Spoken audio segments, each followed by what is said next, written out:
Good afternoon.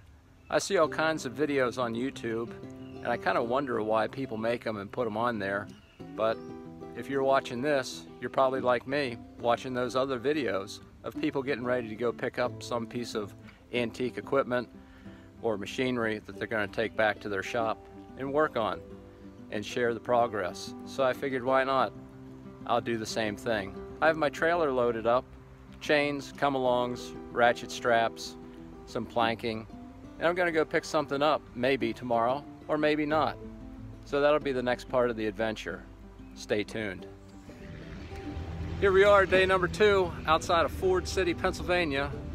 We picked up a 1924 Fordson tractor, Model 7 Oliver plow, and a couple other things. So once we get back home, we'll unpack them and we'll show you what we got.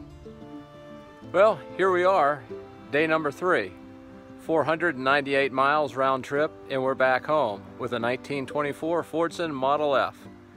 So I'll add in some other videos and show you what we picked up and get this thing unloaded. Thanks for watching. Well, that was a chore getting unloaded by myself and back up to the garage.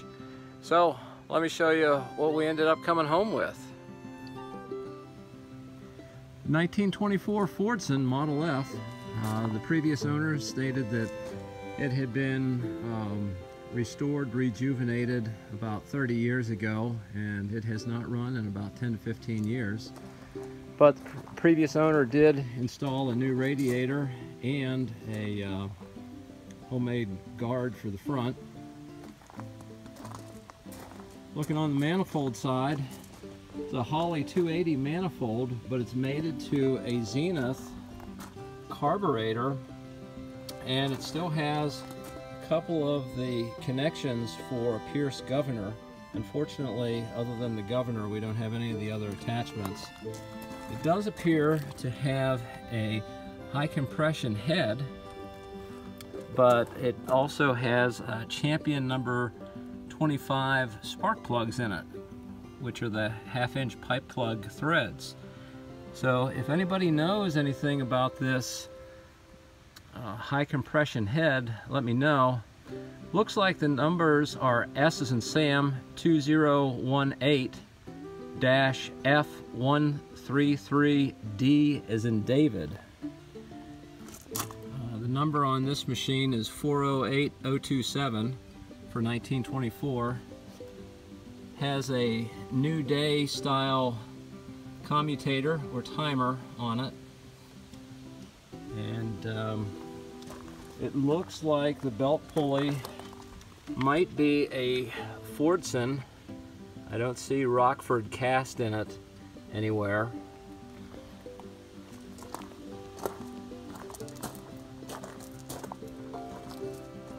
Fuel tank's not correct. It's an English fuel tank, but maybe somebody out there may want this tank someday.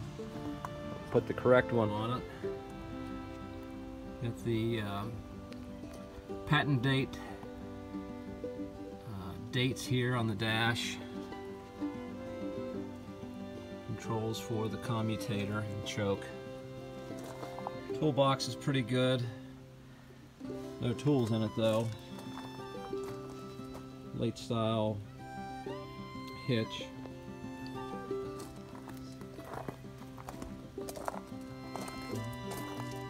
Coil box is still there, however there's no ignition coils in it, and the wiring's going to need redone.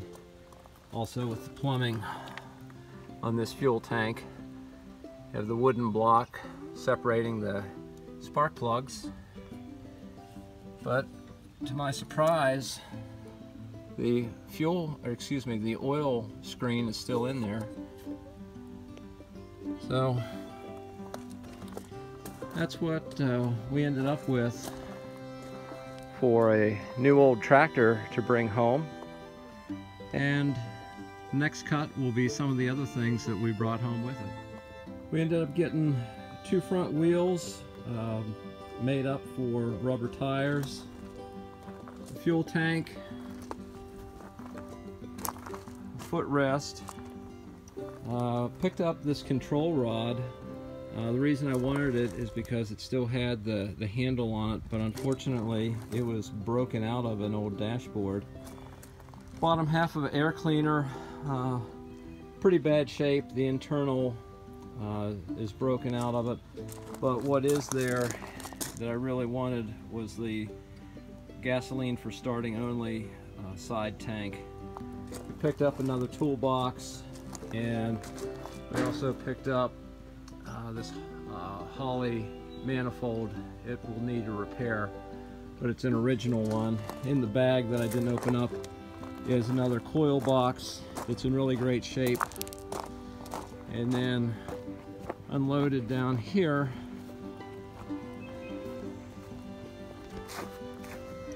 is an Oliver number 7 plow. So the guy threw that in with the deal. So it'll be a nice display piece at some point. The main goal is to get the tractor running. There's Oliver name on it.